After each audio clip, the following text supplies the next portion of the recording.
Hello everyone, कैसे हैं आप सब। होप सो अच्छे होंगे। सो गाइस, आज की इस वीडियो में हम बात करने वाले हैं हिंदी साहित्य की एक प्रसिद्ध कहानी के बारे में जिसका नाम है वापसी। और इस कहानी की लेखिका का नाम है उषा प्रेमवदा। तो चलिए बिना देरी के शुरू करते हैं हमारी आज की इस कहानी को।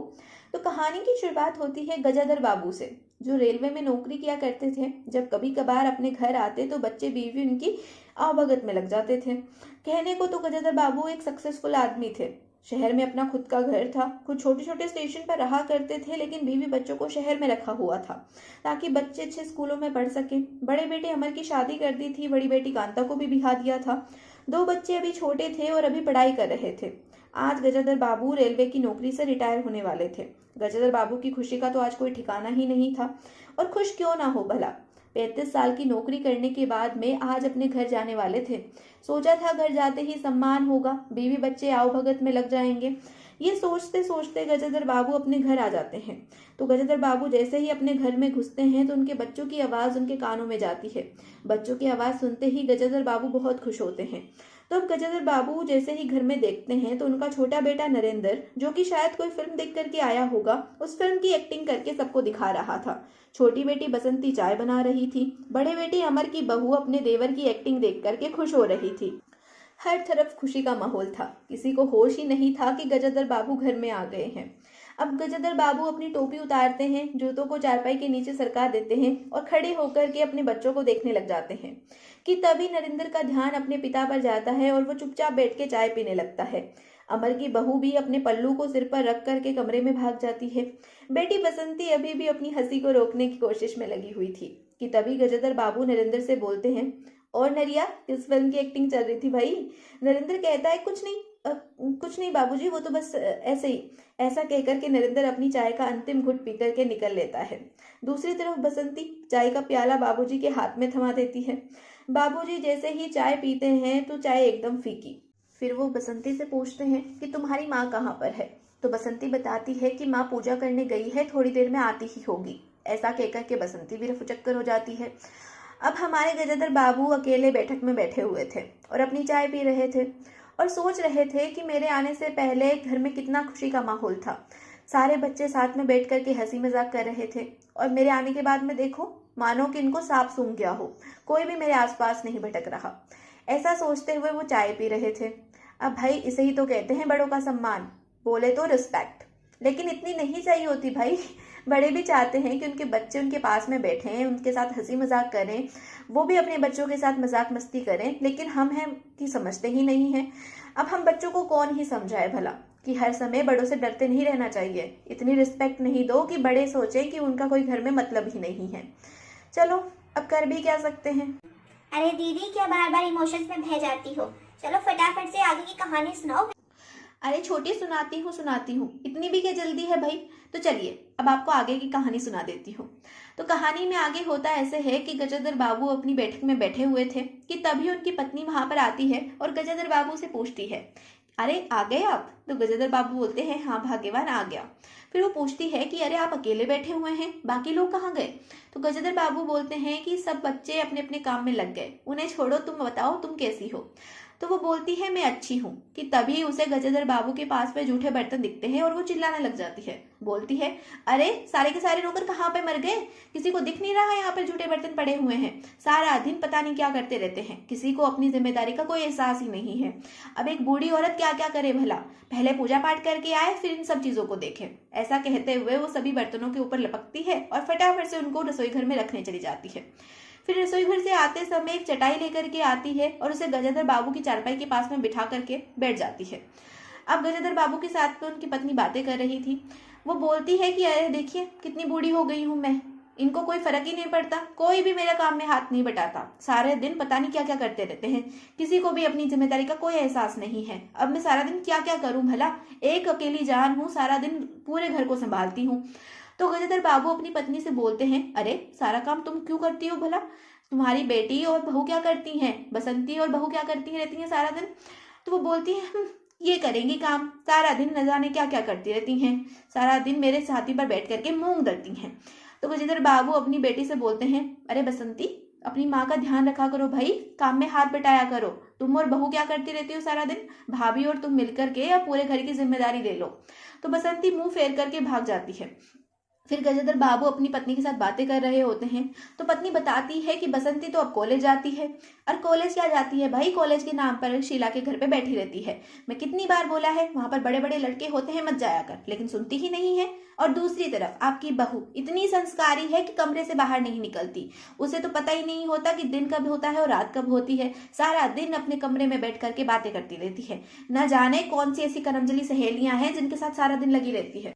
घर में आते ही गजेंद्र बाबू को घर की सारी राम कथा सुनने को मिलती है। लेकिन मजाल है किसी ने ये पूछा हो कि गजेंद्र बाबू को नाश्ता करना है या नहीं।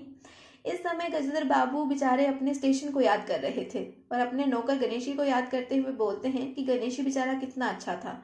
हर दिन समय पर मेरे टेबल पर नाश्ता रख देता था, कभी कचौरी, कभी जलेबी, कभी चाय, हर दिन समय पर। एक टाइम के लिए मैं मान सकता हूँ कि पैसेंजर ट्रेन लेट हो जाए, लेकिन गणेशी कभी भी अपने काम पर लेट नहीं होता था। हर दिन समय पर मेरे सामने नाश्ता रखता था। लेकिन यहाँ पर तो किसी को मेरी फिक्र ही नहीं है। अब ये सब सोच करके गजेंद्र बाबू अपनी पत्नी को कहते हैं कि सुनो भाग्यवान, तुमसे कुछ बात करनी थी। गजेंद्र बाबू की पत्नी बोलती है हाँ हाँ कहिए जी, क्या बात है। गजेंद्र बाबू बोलते हैं कि थोड़ी महत्वपूर्ण बात है, थोड़ा ध्यान से सुनना। तो गजेंद्र बाबू की पत्नी बोलती है अरे आप पहले कहिए तो सही।